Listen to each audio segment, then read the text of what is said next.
Кніга Ешуа, раздзел 4. Калі ўвесь народ пераправіўся праз Ярдан, сказаў Господ да Ешуа: «Выберыце 12 мужчын з народа, па адным з кожнага пакалення. І загадайце ім, каб узялі з сярэдзіны рэчышча Ярдана, дзе моцна стаялі ногі святароў, 12 камянёў. Іх панесяце з сабою і пакладзяце ў месцы для лагера, дзе раскладзяцеся вы пераначаваць». І Ешуа паклікаў 12 мужчын, якіх выбраў з сыноў Ізраіля па адным з кожнага пакалення, і сказаў ім: «Пойдзеце перад каўчэгам Господа Бога вашага на сярэдзіну Ярдана, і хай кожны прынясе на плячах сваіх па адным камені паводле ліку пакаленняў сыноў Ізраіля, каб гэта было знакам паміж вас. Калі сыны вашы ў будучыні запытаюцца ў вас, што значыць гэтыя камяні, вы адкажаце ім: воды Ярдана сышлі перад каўчэгам запавету Господа, калі ён перапраўляўся праз яго. Дзеля таго пакладзены камяні гэта як памятка сынам Ізраіля аж навечна». Дык сыны Ізраіля зрабілі так, як загадаў ім Ешуа, прынеслі з сярэдзіны рэчышча Ярдана 12 камянёў, як Ешуа загадаў Господ, паводле ліку пакаленняў сыноў Ізраіля. І прынеслі ў месца, дзе яны расклаліся лагерам. Там іх паклалі.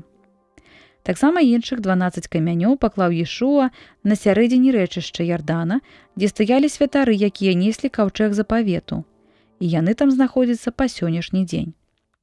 Святары, якія неслі каўчэг, стаялі на сярэдзіне Ярдана, аж пакуль не было выканана ўсё, што Господ загадаў Ешуа абвясціць народу, ўсё згодна з тым, што загадаў Майсей Ешуа.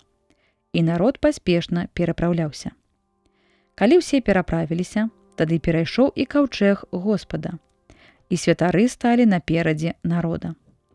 Таксама сыны Рубэна і Гада і палова пакалення Манасы ішлі ўзброеныя наперадзе сыноў Ізраіля, як ім загадаў Майсей.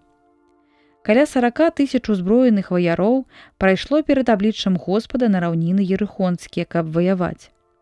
У той дзень узвялічыў Господ Ешуа перад усім Ізраілем, каб баяліся яго, як баяліся Майсея ва ўсе дні жыцця яго. І сказаў Господ да Ешуа: «Загадай святарам, якія неслі каўчэг запавету, каб выйшлі з Ярдана». Ён загадаў ім, кажучы: «Выйдзеце з Ярдана». І калі яны выйшлі, несучы каўчэг запавету Господа, і пачалі ісці па сухой зямлі, вярнуліся воды ў рэчышча сваё і цяклі як раней ва ўсіх сваіх берагах.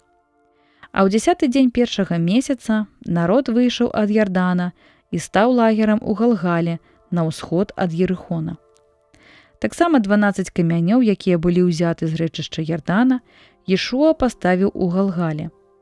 І сказаў сынам Ізраіля: «Калі спытаюцца сыны вашы ў будучым у бацькоў сваіх і скажуць ім, што азначаюць гэтыя камяні, навучыце іх і скажыце: па сухім рэчышчы перайшоў Ізраіль гэтую раку Ярдан. Бо Господ Бог ваш высушыў ваду гэтую на вачах вашых, пакуль вы не перайшлі, як раней учыніў на Чырвоным моры, якое высушыў перад намі, пакуль мы праз яго не перайшлі. Каб усе народы на зямлі пазналі наймагутнейшую руку Господа, і каб вы ва ўсе дні баяліся Господа Бога вашага».